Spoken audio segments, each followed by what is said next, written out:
Hey Rocket League fans! Got the could not verify RL version error with BakkesMod? Here's a super simple fix to get you back in the game fast. Let's dive in. Step 1.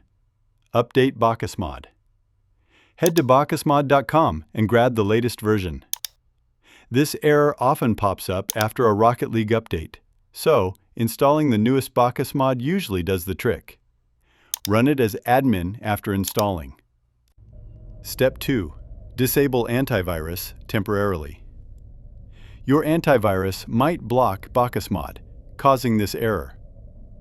Open your antivirus, like Windows Defender or McAfee, and temporarily disable it. Then, relaunch BakkesMod. Don't forget to turn your antivirus back on after. Step 3. Reinstall if needed.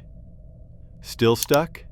Uninstall BakkesMod, delete the %appdata %% folder, and reinstall from bakkesmod.com. Also, verify Rocket League files on Steam or Epic by right-clicking the game, selecting Properties, and choosing Verify Game Files.